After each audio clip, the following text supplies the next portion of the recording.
Luming, pagluto mo ako ng yung paborito kong sopas na niluluto mo, ha? Pagkatapos, dali mo dun sa kisilid, ha? Oh, bakit? Ba't ka umiyak? Ikaw, inano mo siya? Ha? Oh, oh, ba't ikaw umiyak din? Ba't kayo nag-iiyakan? Hindi ako maiiyak na rin. Ayoko dito. Ayoko na ganyan. Ayoko na nag-iiyakan rin.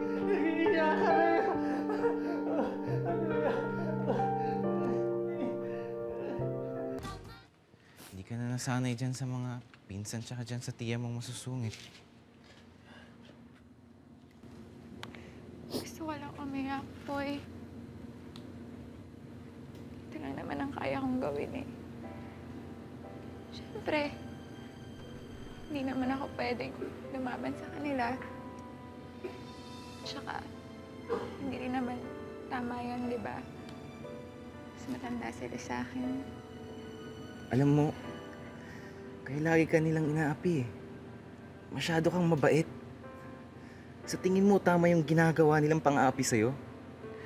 Mas mali yun. Kung ako sa'yo, umalis ka na dyan.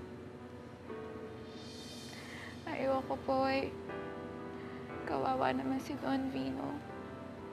Walang mag-aalaga sa kanya. May sakit pa siya.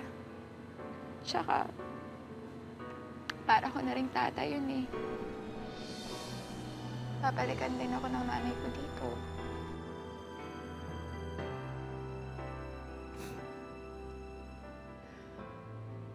Hoy!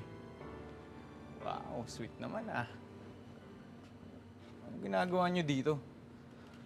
Buti nagkakakitaan kayo. Ano to, boyfriend mo? Kaibigan ko lang po. Akala ko kasi boyfriend mo eh. Naku, wag mo na pakawalan ha. Kasi nag-iisa na lang yan. Nag-iisang manliligaw sa'yo. Ano bang problema mo? Oh, Boy! bakit ka napipikon? Tol, pinupuri lang kita dahil ang tiyaga mo. Ha? Kung talagang nililigawan mo siya. O sige na, alis na ako.